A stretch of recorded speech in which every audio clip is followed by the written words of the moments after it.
8월 1일 화요일 새벽 예배를 하나님께 드리겠습니다. 찬송가 277장 양떼를 떠나서 277장 1절 4절을 찬송하겠습니다.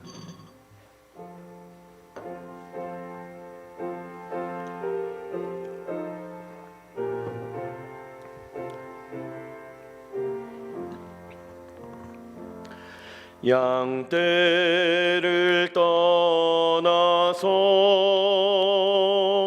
길 잃어버린 나 목자의 손이 시려서 먼 길로 나갔네. 방탕한 이 몸은 큰 불효 행하여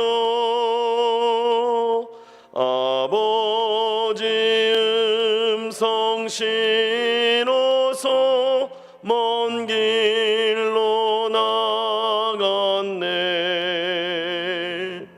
양떼를 떠나서 맘대로 다녔네. 나 목자 음성 들으며 그 길을 따르니 나 이제 후로는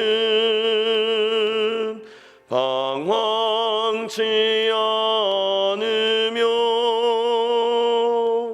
내 아버지의 집에서 영원히 살겠네.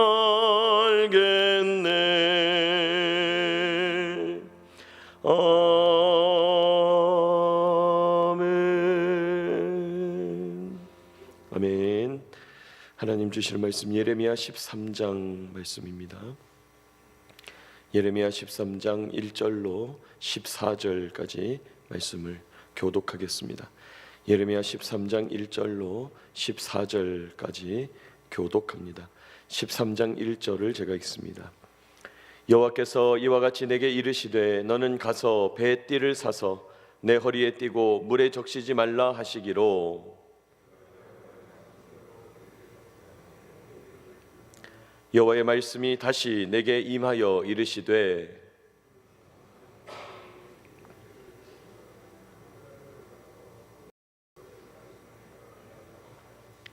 내가 여호와께서 내게 명령하신 대로 가서 그것을 유브라데 물가에 감추니라.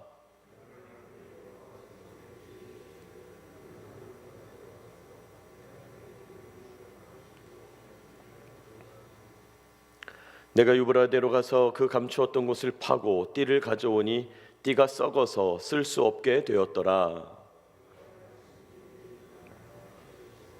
여호와께서 이와 같이 말씀하시니라. 내가 유다의 교만과 예루살렘의 큰 교만을 이같이 썩게 하리라.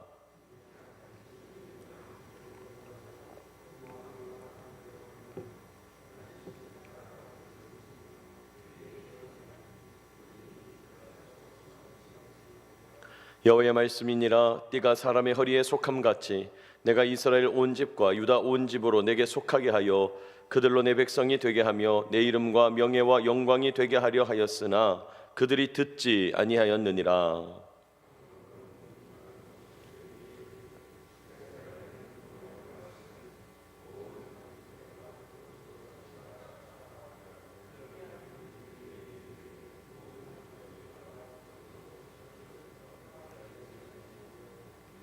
너는 다시 그들에게 이르기를 여호와의 말씀에 보라 내가 이 땅의 모든 주민과 다윗의 왕위에 앉은 왕들과 제사장들과 선지자들과 예루살렘 모든 주민으로 잔뜩 취하게 하고 또 그들로 피차 충돌하게 하여 상하게 하되 부자 사이에도 그러하게 할 것이라.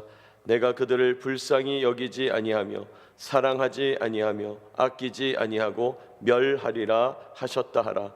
여호와의 말씀이니라. 아멘. 오늘 예레미야 13장 전반부 말씀을 우리 함께 읽었습니다. 계속해서 하나님께서 예루살렘에 대하여 심판과 재앙을 말씀하고 계시는데, 앞서서 하나님께서 12장에서 유다 백성들을 향한 사랑을 숨기지 않으시죠? 내 소유, 내 보물, 내 사랑하는 것. 그런데 너무 사랑했기 때문에 크게 실망했다. 그래서 그들을 버렸다. 재앙을 내리신다. 그런 내용을 함께 보았습니다. 그럼에도 불구하고 하나님의 사랑을 숨길 수 없고 우리를 향한 하나님의 계획은 회복과 구원이다 그랬죠. 하나님께서 심판을 주시는 것조차도 회복과 구원을 위한 새로운 용광로, 새롭게 빚어내시려는 은혜의 용광로가 된다. 우리 그런 얘기를 나눴습니다. 자, 그리고 이제 오늘 예레미야 13장에 들어와서 하나님께서 예레미야에게 어떤 지시를 내리고 계십니다. 어떤 행위를 명령하신 거죠. 어떤 여행을 명령하십니다. 여러분, 신학적으로 이런 일들을 행동 예언이라고 부르죠. 일종의 퍼포먼스를 펼치는 겁니다. 여러분, 퍼포먼스라는 말 들어보셨죠?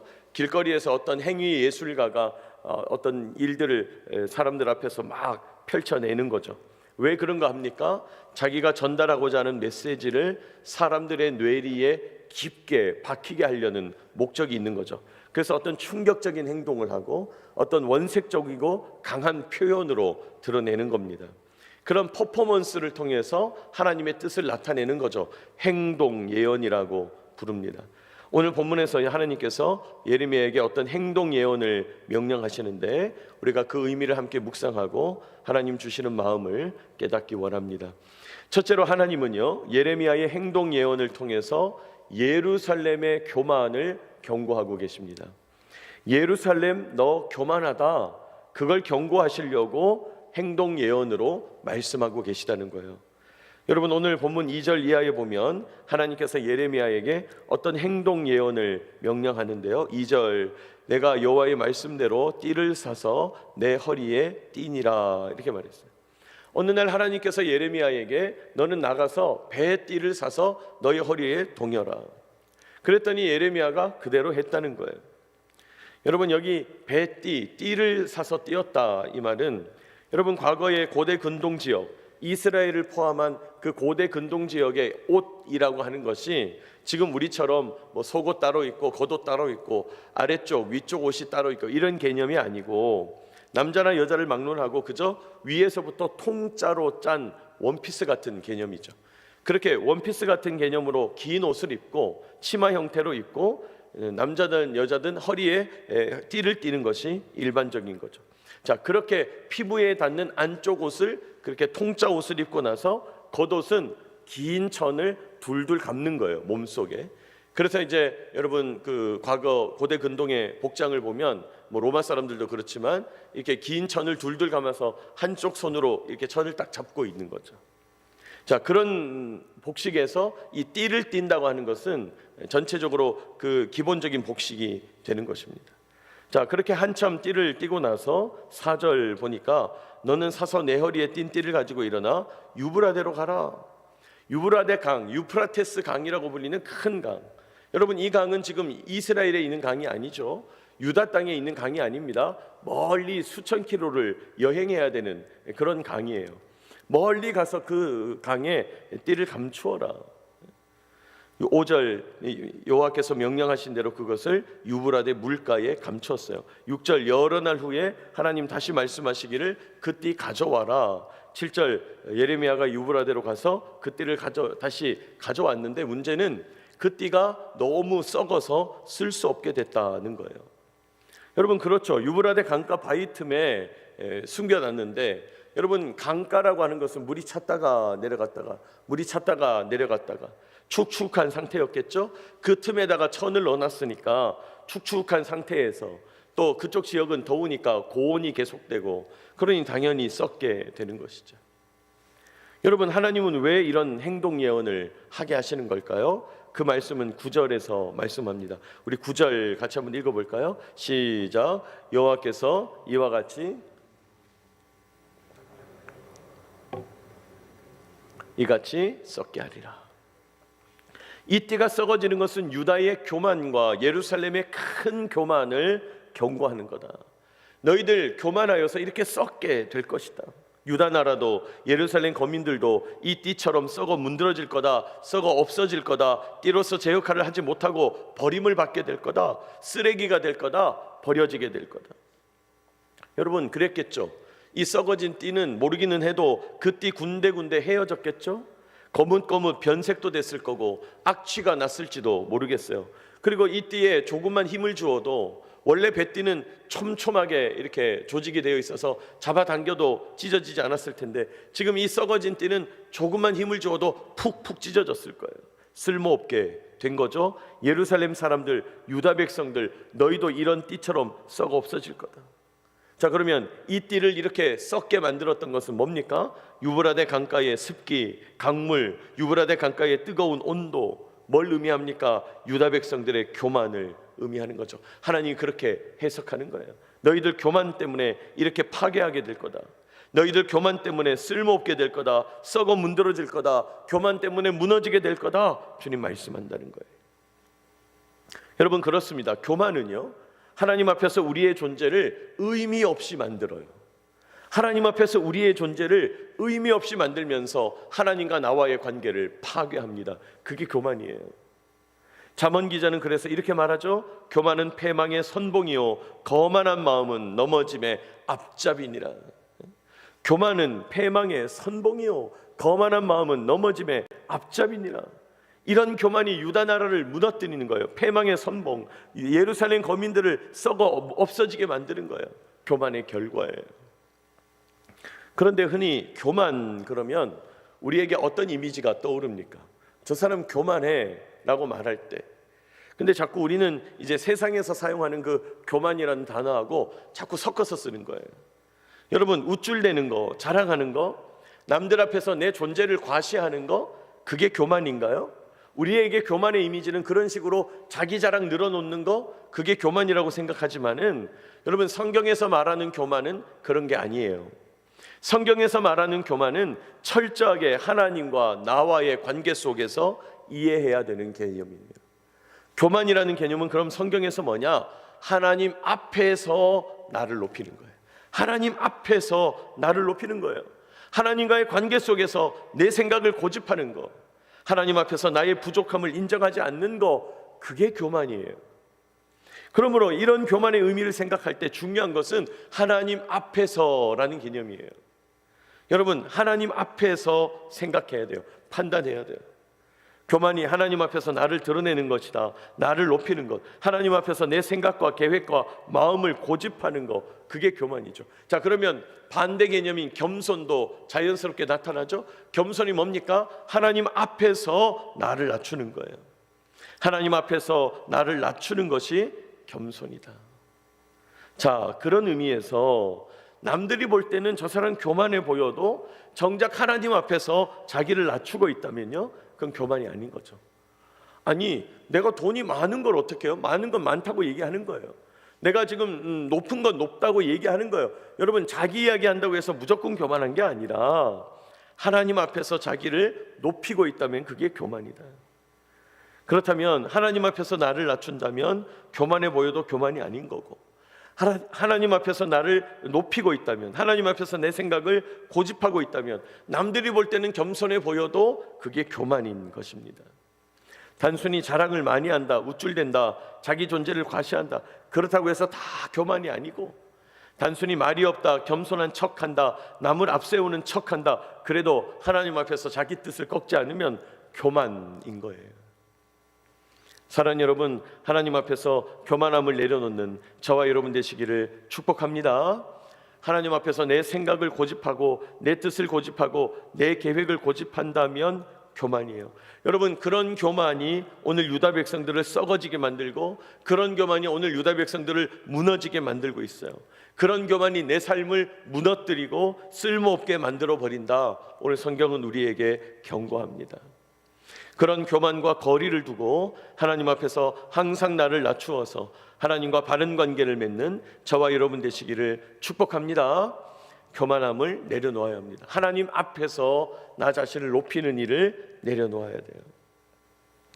자, 우리가 이렇게 교만을 내려놓고 하나님 앞에서 나 자신을 낮추고 내 뜻을 꺾고 내 고집을 포기하게 되면 어떤 일이 일어나냐? 하나님이 우리를 높이는 일이 나타납니다.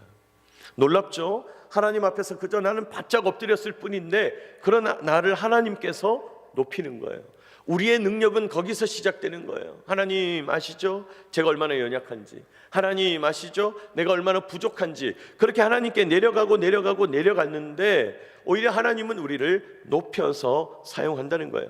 그게 11절 말씀에 나타납니다. 11절 여호와의 말씀이니라 띠가 사람의 허리에 속함같이 내가 이스라엘 온 집과 유다 온 집으로 내게 속하게 하여 그들로 내 백성이 되게 하며 내 이름과 명예와 영광이 되게 하려 하였으나 그들이 듣지 아니하였느니라. 원래 하나님의 의도는 뭡니까? 하나님 앞에서 자기를 낮추는 언약 백성, 하나님 앞에서 부족함을 인정하는 하나님의 백성, 하나님만을 왕으로 섬기고 자신들은 낮추는 겸손한 백성이었다면 그들을 하나님의 명예와 영광과 이름이 되게 하겠다. 그게 원래 하나님의 본심이에요. 그런데 그들이 끝까지 말씀을 듣지 않고 자기 생각을 고집하고 우상을 섬기고 하나님을 거부하게 되니까 완악하게 행하면서 욕망의 우상 다산과 풍요의 신을 섬기게 되니까 하나님 앞에서 쓸모없는 띠가 되어버렸어요. 하나님 앞에서 쓸모없는 백성, 쓸모없는 나라가 되어버렸다. 여러분 그렇습니다. 우리가 가장 성공하는 길이 뭐냐? 하나님 앞에서 나를 낮추는 거예요. 기가 막히죠? 우리가 가장 성공하는 방법이 있다면 하나님 앞에서 나를 낮추는 것입니다. 우리에게 가장 유익한 길이 있다면 하나님 앞에서 내 뜻을 꺾는 거예요. 나에게 가장 이익이 되는 방법이 있다면 하나님의 뜻에 순복하는 거예요. 여러분 우리가 이걸 모르는 거죠. 이게 안 되는 거죠. 그런데 어리석은 우리들이 내 생각이 맞고 내가 봤고 내가 들었고 내가 감각한 것이 맞다 고집하면서 하나님 섬기는 일을 거부하고 있는 것입니다. 여러분 그렇게 쓸모없는 띠, 버림받은 띠, 썩어 문드러진 띠와 같은 그런 인생을 살아서는 안 될 것입니다. 여러분 하나님 앞에서 나를 낮추어서 귀하게 쓰임받게 되는 저와 여러분 되시기를 축복합니다. 둘째로 하나님은요 풍요의 저주, 풍요의 재앙을 내리신다 말씀합니다. 여러분 말이 재미있죠? 풍요의 저주가 있고 풍요의 재앙이 있다는 거예요. 여러분 풍요의 저주가 뭡니까? 풍요의 재앙이 뭘까요? 아니 목사님 풍요한 것은 다 좋은 거 아닙니까? 넉넉한 것은 다 좋은 거 아닌가요? 높아지고 많아지고 넓어지고 깊어지고 그건 다 좋은 거 아닌가요? 그런데 그게 저주가 되고 그게 재앙이 될 수 있다는 거예요. 여러분 오늘 말씀 12절 보시면 그러므로 너는 이 말로 그들에게 이르기를 이스라엘 하나님 여호와의 말씀에 모든 가죽 부대가 포도주로 차리라 하셨다라. 모든 가죽 부대가 포도주로 가득 찼어요. 여러분 가죽 부대가 포도주로 찼다 무슨 말입니까? 포도주가 그만큼 많다. 그러려면 포도 소출이 엄청나게 나와야 돼요. 포도 소출이 엄청날 정도면 다른 작물도 다 잘 돼요. 뭘 의미해요? 풍성한 소출을 얻게 됐다. 풍요를 누리게 됐다. 지금 예루살렘 유다 땅에 풍요가 임했다는 거예요. 그런데 놀라운 건 그 풍요가 저주의 시작, 심판의 시작이 될 거다. 13절 너는 다시 그들에게 이르기를 여호와의 말씀에 보라 내가 이 땅의 모든 주민 다윗의 왕위에 앉은 왕들 제사장 선지자 예루살렘 모든 주민으로 잔뜩 뭐하게 하리라? 취하게 하리라. 포도주가 그냥 너무 많은 거예요. 너나 나나 다 마시고 먹고 취했어요. 자 취하니까 어떤 일이 일어나는가? 14절 또 그들로 피차 충돌하여 상하게 하되 부자 사이에도 그러게 하게 할 것이라. 내가 그들을 불쌍히 여기지 아니하며 사랑하지 아니하며 아끼지 아니하며 멸하리라. 하나님이 멸망시키는 방법이 뭡니까? 서로가 술에 취해서 서로를 향해서 칼을 들고 서로를 향해서 죽이고 싸우고 멸망하고 다툼의 과정을 통해서 전쟁을 통해서 무너뜨리는 거예요. 무너뜨리는 거예요. 여러분 싸움에 있어서 다툼에 있어서 가장 위험한 게 뭡니까? 자중질환입니다. 내 안에서 싸우는 거예요. 그러면 싸워볼 필요도 없이 그대로 무너지는 거예요. 싸워보기도 전에 내부에서 분란이 일어나 스스로 무너지는 것, 여러분 그게 가장 위험한 건데 오늘 하나님은 그런 자중질환을 술에 취한 유다 백성 사이에 일으키시겠다. 너무 소출이 많아요. 너무 포도주가 가득가득해요. 서로가 서로를 죽이는 재앙이 거기서부터 시작됐다는 거예요. 여러분, 이쯤 되면 풍요가 재앙이 되는 거예요. 이쯤 되면 풍요가 저주가 되는 것입니다. 사실 저는 우리 사회가 바로 이 풍요의 저주에 빠진 게 아닌가 그런 생각을 많이 합니다. 여러분, 과거 70년 전에 우리 믿음의 선배들, 또 이 땅의 많은 우리 선조들이 전쟁의 폐허 속에서 여러분 그 가난과 싸웠죠. 또 우리 할아버지 아버지 세대들 가정을 건사하고 산업화를 이루기 위해서 투신했죠. 우리 형님 세대들 이 땅의 민주화를 위해서 인생을 바치고 수많은 사람들이 죽어가고 희생하고 노력해서 오늘날 우리에게 경제적인 번영을 주었죠. 정치적인 민주화가 왔죠. 그런데 이 모든 것이 주어졌는데, 우리가 이룬 게 아니라 주어진 건데, 근데 오늘날 우리 세대는 어떻습니까? 이 땅에서 못 살겠다, 여기가 지옥이다, 그러면서 작은 불편 하나 절대로 참지 않죠. 작은 불만 하나 절대로 참지 않죠. 지금 모든 사람들의 관심이 뭡니까? 어떻게 하면 비난당하지 않을까? 어떻게 하면 말 나오지 않을까? 모든 거가 거기에 초점이 있는 거예요. 이게 옳은가 그른가라는 판단은 다 없어졌어요. 옳은가 그른가라는 판단은 다 없어지고 어떻게 하면 사람들에게 트집 잡히지 않을까? 온통 거기만 있는 거예요. 여러분, 그러면 다 죽는 겁니다. 그냥 다 무너져 내리는 거예요. 옳고 그른 게 없어지면, 기준이 없어지면 그대로 무너져 내리는 겁니다. 여러분, 과거 같으면 어려움 축에도 끼지 못할 문제들, 불편들, 작은 고난들, 작은 문제들, 오늘날에는 그게 심각한 문제가 돼서 사람들의 시간과 에너지를 소비하는 거죠. 아니, 중요한 것 안 하고 자꾸 이상한 것에 집중하고 있는 거예요. 전혀 중요하지 않은 문제에 많은 힘을 쏟으면서 헛된 것을 바라보고 살아가고 있는 거죠. 지금 우리가 그런 풍요의 저주에 빠진 것이 아닌가, 풍요의 재앙에 빠진 것이 아닌가요? 여러분, 지금 이 저주가 어디까지 이어지고 있습니까? 이제는 결혼조차도, 남녀 간의 사랑조차도 자기 욕망을 위하여서 결혼을 할 거냐 안 할 거냐, 아이를 낳을 거냐 안 낳을 거냐, 모든 판단이 이제 거기에 가는 것이죠. 하나님께서 우리에게 주셨던 이 생명을 이어가는 귀한 사명, 거룩한 가정을 세워가는 사명, 그런 거는 전혀 없어진 거예요. 그저 모두가 욕망을 일상적으로 표출해요. 옛날에는 욕망을 나타내는 것을 좀 쉬쉬하는 분위기였죠. 내가 어디 집 사가지고 돈 많이 벌었어요, 쉬쉬하는 분위기예요. 요즘은 쉬쉬하지 않죠. 나는 차가 이렇게 멋져, 쫙, 나는 집이 이렇게 커, 쫙, 페이스북에, 인스타그램에 막 올려가지고 나를 막 드러내야 되는 거예요. 욕망을 표출하는 거예요. 그러니까 지도자도 욕망을 숨기지 않고, 저 가장 높은 분부터 가장 낮은 분들까지 다 욕망을 숨기지 않아요. 여러분, 풍요의 저주인 거예요. 풍요의 재앙인 것입니다. 여러분, 그러면 그럴수록 자꾸 행복해져야 되는데 아무도 안 행복한 시대가 오고 있는 것이죠. 풍요의 재앙이 오늘날에도 일어나고 있다. 여러분, 나는 이 풍요의 재앙을 경험하고 있지 않은가? 여러분, 오늘 아침에 기도하면서 묵상하시기 바랍니다. 나는 하나님 앞에서 나의 욕망을 너무 쉽게 드러내면서 교만함으로 내 삶을 썩어 문드러지게 하고 있지 않은가? 오늘 예레미야의 행동 예언을 점검하고 묵상하면서 이 아침 이 질문을 가지고 하나님께 기도하게 되시기를 바랍니다. 기도하겠습니다. 거룩하신 하나님 아버지, 은혜와 사랑을 감사합니다. 오늘도 이 아침 저희들을 말씀의 자리, 기도의 자리 불러 모아주시니 감사하고 찬송합니다. 오늘 하루도 저희에게 생명을 허락해 주시고 생존을 연장시켜 주시고 오늘 하루도 주님께 나와 기도하면서 주님 바라보게 하시니 감사합니다. 오늘 하루 저희들을 살리시려고, 저희에게 참된 생명 주시려고, 하나님과 연결되어서 하늘로부터 사랑과 은혜, 지혜와 능력을 공급하시려고 이 아침 기도하게 하시니 감사하고 찬송합니다. 오늘도 이 말씀을 붙잡고 기도합니다.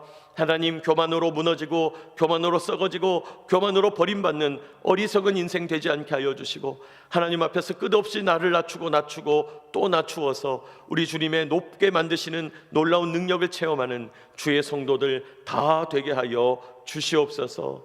하나님, 풍요의 저주, 풍요의 재앙 앞에 살아가고 있는 저희들입니다. 하나님 앞에서 저희들 하나님께 욕망을 드러내는 일이 없습니까? 하나님, 욕망을 드러내기보다 그저 나 자신의 부족함과 연약함과 고통과 문제를 드러내게 될 때 하나님께서 나를 높이시고 하나님께서 주시는 놀라운 능력, 복, 지혜를 깨달을 수 있도록, 그것으로 많은 사람을 돕고 살릴 수 있도록 역사하여 주시옵소서. 오늘도 이 아침 주님께 나와 기도하며 간구하며 하나님께 연결되기 위하여 몸부림쳐 기도하는 주의 성도들이 여기 있습니다. 내려놓고 간구하는 여러 기도의 제목들 응답해 주시고 주님 뜻을 나타내 보여 주시옵소서.